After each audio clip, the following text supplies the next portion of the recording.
Innovation Cafe is the English podcast that bridges the gap between people and the world of AI and innovation. Tune in with the hosts of Tom and Vicky as they explore the top AI applications, ecosystems, and latest trends. This series is generated by AI, basically summarizing the most advancing and trending AI informations. Enjoy. Welcome back to The Deep Dive. Today, we are diving into some really big ideas, pulling insights from recent discussions, especially a pretty dense all-in podcast transcript. Yeah, our mission today is to sort of unpack the most massive projects happening right now. Stuff that could really change, well, everything. Right. We're talking humanoid robots, huge AI chip upgrades, Starlink's connectivity moves, and of course, Starship and the whole multiplanetary thing. And kicking off with maybe the boldest claim, Optimus being the greatest product ever created by humanity. Big statement. Okay, yeah, let's unpack that. The source material has the CEO saying he spends more mental energy on Optimus than anything else. And the goals are, well, huge. Human-like hands, an AI that actually understands reality and doing it all at massive scale. But interestingly, the source says the biggest hurdle isn't the AI, it's the hand itself. That's exactly right. The human hand is like the core engineering nightmare here. It's got, what, 27 or 28 degrees of freedom. Think of all the tiny ways it can move. And the components you need, the little actuators, the motors, the gearboxes, the supply chain for those just doesn't exist. Not at the scale or precision needed. So they have to invent it all. Pretty much. Yeah. Designing it from physics first principles, as they put it, starting from scratch. Wow, that's fascinating.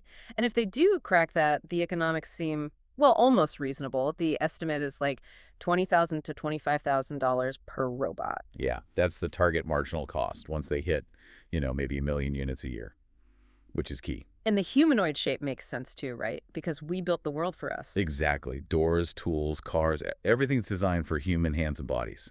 So a humanoid robot is, like they say, immediately backwards compatible. You just slot in. Okay. Now, underpinning all this, whether it's robots or self-driving cars, is the AI in the silicon. Right. You need that computational power. And the jump they're planning from the current AI4 chips to AI5 sounds immense. 40 times better, the sources said. How do you even get a 40x leap? What's the bottleneck they're breaking? Well, it really boils down to one specific bit of computation. The softmax operation. Softmax. Okay. Remind us. It's basically how neural nets figure out probabilities, like which option is most likely, what should the AI focus on. Right now, doing that takes maybe 40 slow steps in emulation. The hardware and software teams worked together, co-designed it specifically to crush that bottleneck. That's where the huge efficiency gain comes from, optimizing that one critical step. Got it. So powerful AI, robots, they need to be connected. Let's pivot to space a bit. The sources mention Starlink's spectrum for direct-to-cell. Why is that so important? Planetary communication redundancy. Simple as that. If terrestrial networks go down, disaster, war, whatever, Starlink direct-to-cell could keep essential communication flowing. Okay, makes sense. Especially if you're deploying global AI systems. Or thinking about civilization-level backup plans, which, brings us nicely to Starship. Right, Starship and the goal of planetary redundancy. What's the immediate next step there? Full reusability, getting both the booster and the ship back reliably. They're aiming for that next year. And the new version, version 3. Yeah, V3 is designed to lift over 100 tons to orbit. That's 2.5 times what something like Falcon Heavy can do commercially. It's a step-changing capability. But the why behind it all is the bigger picture, isn't it? The self-sustaining city on Mars. Exactly. That's the core idea of planetary redundancy.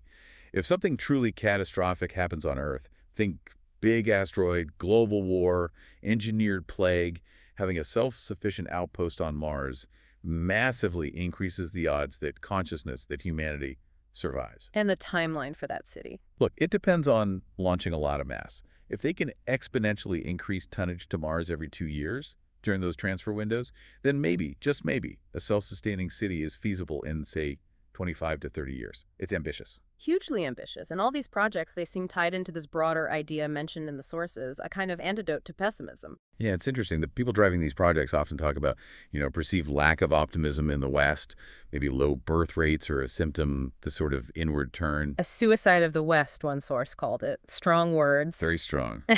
But the proposed cure is essentially building big things, forcing optimism through sheer ambition and well, curiosity about what's next, creating a future you actually want to live in.